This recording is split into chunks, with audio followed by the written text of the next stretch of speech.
iisa o pareho ang linya ng katuwiran. At sinasabi ngayon ng kampo ni dating Speaker Martin Romualdez at dating Senate President Chis Escudero. Bakit kaya parehas na parehas ang kailang galaw?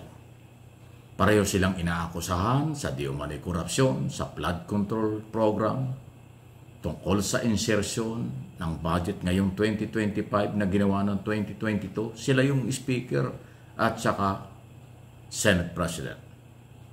Pero ang kanilang katwiran ngayon, pareho daw merong demolition job. Aba, pareho kayo nagsisiraan? Pareho kayo may pinagtatakpan ba? Natatanong lang. Di ba kung yung mga gunita, nag-speech si dating Senate President Senator Escudero dun sa Senado nung 2 weeks ago. Nandun pa si Vice President Sara Duterte, parang nakikinig, mukhang scripted. Kasi biglang nandun ang Vice President na sinagtatalumpati at kanyang hinuhubaran. Hindi raw siya natatakot kay Romualdez.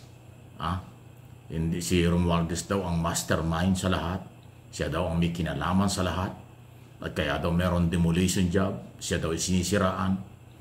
Meron daw script si Romualdez at para siraan ang dating Senate President. Yan ang mga banat ni Escudero, di ba? Di ba? At meron pang kinakarap siyang reklamo sa Ethics Committee dahil naman doon sa di manoy 15 billion na halaga ng project na bumuhos nakapunta sa Sorsogon. Ay nakakapagtaka, 15 billion umano na project ang napunta sa Sorsogon at halos ang kontraktor ay puro kaibigan at doon nagbigay ng donasyon kay Romualdez, kay Escudero. So, anong demolition job doon? Ay merong, ang nagreklamo naman ay civilian, hindi naman ang dating speaker. Si Romualdez ngayon, ang nagiging parang tagapagsalita at nagdedepensa sa kanya na meron daw demolition job ay yung kanyang matalik na kaibigan, Deputy Speaker ngayon na si Rory Puno. Si Puno na dating Cabinet Secretary ni Fidel Ramos sa DILG noong panahon yon. Ngayon po ay Congressman ng Antipolo City at siya ho yung isa sa mga Deputy Speaker na inilagay ni Romualdez bago siya nawala o bago siya nag-resign. So si Romualdez, ang nagtatanggol sa kanya ay si Puno na meron daw demolition job. O yan ang mga palusot nila. Alam niyo, pagka na kaya nilang i-justify o kaya nilang paniwala at lukuhin ng taong bayan na merong grupong naninira sa kanila para lang mapalabas na sila yung matino, sinisiraan lang. Ako ganito ang aking opinion at analysis dito. Kayong dalawa, kayo mismo ang sumira sa inyong sarili. Kayo rin ang sumisira sa inyong political career. Ikaw, Escudero, ikaw yung umamin tumanggap ng donasyon mula sa kontraktor. Tapos ngayon, merong ethics complaint sa'yo na merong kang 15 billion na nadalang project sa iyong probinsya sa Sorsogon. Bakit sa'yo meron? Ay kalaki-laki ng Bicol, yung ibang Bicol, ibang region sa ibang probinsya sa Bicol, binabaha. Bakit walang ganong kalaking halaga? So, ibig sabihin na impluensyahan mo ang mga nagre-release ng pondo dahil ikaw noon ay Senate President at Senador. So, sino ngayon ang sumisira? Demolition job ba yan? O hindi. Yan yung justification na sinasabi kong kayo mismo ang sumira. Yung pag-amin mo at pagtanggap mo ng donasyon. Labag sa batas yan. Yung kabagalan mo, tinulugan mo, hindi mo ginalaw ng ilang buwan ang article of impeachment laban kay Sara Duterte, hindi yan paninira. Ikaw mismo ang gumawa niyan. Yung forthwith, kaagad-agad, na iniuutos ng Korte Suprema o ng ating saligang batas. Basta makatanggap ka ng article of impeachment, forthwith, kaagad mong i-trial, hindi mo ginawa o hindi demolition job yan, ikaw mismo ang sumira sa iyong sarili, sa aking opinion. Ikaw naman, former speaker, ikaw ang naglagay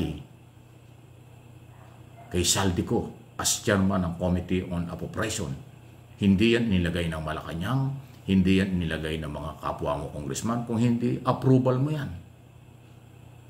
Ikaw din ang may kinalaman o hindi pwedeng hindi mo alam kung bakit merong small committee na ayon kay Congressman Toby Chanco ng nabotas yung small committee, yon ang dinaanan gumawa ng insertion, pagsisingit ng bilyong-bilyong pera sa budget ngayong taong ito.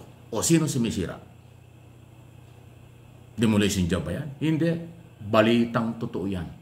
Yan ang inyong pananagutan. Walang pakialam ang channel na ito sa inyong dalawa. Pareho kayong dapat managot. Kung may ebidensya ang Independent Commission for Infrastructure, dapat kayong panagutin parehas. Insertion, scam, anomalya, kayo ay dapat talagang tanungin. Kung walang makikitang ebidensya laban sa inyo, di maswerte kayo. Pero kung merong ebidensya, dapat makalabuso kayo. Hindi ko kayo ipagtatanggol at hindi kayo ipagtatanggol ng taong bayang nawala ng pera, biktima ng scam. Kinukwento ko lang, sinasalaysay ko lang sa inyo ang mga pinagdaanan ninyo. Command responsibility bilang speaker, bilang Senate President. Tapos ngayon sasabihin nyo, may grupo na sumisira sa inyo. Kalokohan, palusot yan. Kayo ang sumisira sa buhay nyo. Kayo ang sumira sa pamilya nyo. Kayo ang sumira sa sarili nyo. Kaya wala nang tiwala ang taong bayan sa inyo. Marami pang dahilan pero kulang ng oras. Marami pang mga isyo kung bakit kayo nasira. Inabuso nyo yung kabaitan ni Pangulong Marcos. Inabuso nyo yung katahimikan ng taong bayan na naniwala at umasa na kayo'y matitino. Kayo ay magiging tapat sa taong bayan pero kabaligtaran pala. Matapos i-expose ni Pangulong Marcos ang grabing korupsyon sa mga project. Insertion. Okay? Pera ng bayan, taxes ng bayan, inutang ng gobyerno, collateral ng mga Pilipino. Tapos kayo ang umabuso. Sa issue pa lang ng command responsibility, sabit na kayong dalawa eh. Dahil lahat ng mga panukalang batas, kasama ang budget, kayong dalawa ay may papel.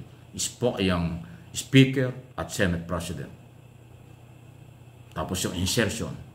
Tapos yung scam na di umano yung mga proponent kayo ng mga project. Sabi ng contractor, sabi ng district engineer, merong payola, merong 25 to 30% para sa proponent ng mga project. O di ba? Malinaw pa sa sikat ng araw. Malinaw pa dito sa ilaw nitong studio ko ang mga ebidensya. So, hindi yan paninira. Walang grupong naninira sa inyo. Ang record, katotohanan, command responsibility, yan ang problema nyo, dalawa. Romualdez Escudero, wag na kayong maghugas kamay. Sagutin nyo sa investigasyon at pag umabot sa korte ang isyong ito. Taong bayan ang kumplena. Pangulong Marcos ang nag-expose nito. Dapat talaga kayong managot.